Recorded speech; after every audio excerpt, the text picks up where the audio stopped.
Okay, let's get into it.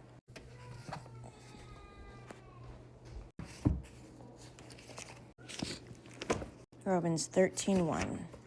Let everyone be subject to the governing authorities, for there is no authority except that which God has established. The authorities that exist have been established by God. Okay, yeah, quite understood.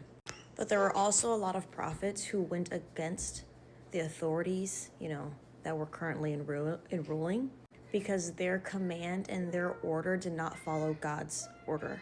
So when we have authorities who are corrupt and not obeying God's command, or were you supposed to just blindly follow?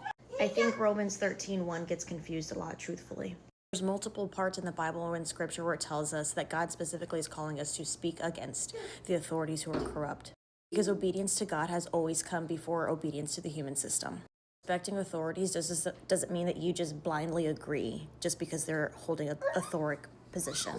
Obedience to me will always be obedience to God first, not what some man-made ruling has made. Because in the Bible, it's calling us to love one another.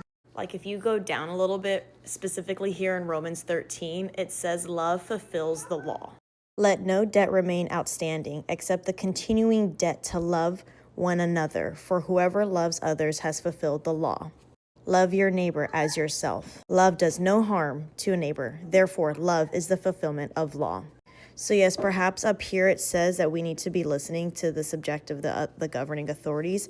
But if we go down a little bit further here, even right here, do you want to be free from fear of the one in authority? I'm sorry, but who is an authority? God. So yes, even still in here in Scripture, it says, give to everyone that you owe them. If you owe taxes, pay the taxes. If revenue, then revenue. If respect, then respect. If honor, then honor. I'm not saying that we don't need to listen to rules and laws and regulations because the Lord calls us to listening to rules, laws, and regulations. But in Scripture, it tells us other rules, laws, and regulations that the government is not following.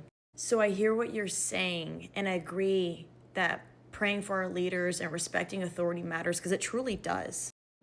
But there's been so many scriptures showing God's examples of people, of the leaders like Jesus, when it doesn't fit the actual rule that is biblically taught. My intention isn't for rebellion. It's discernment and accountability rooted in faith and acting like the disciples that we were called to do. Because man-made law is not above the Lord's law. And my mind's not going to be changed about it. And let's keep going, actually. It's so crazy how good God is and how he is. Because I'm reading the scripture, right? And then he tells me, go down, keep reading down, keep going down. Right now, and I'm talking to my sister, and then he's like, wait, no, but go up. Go up, love in action. If you're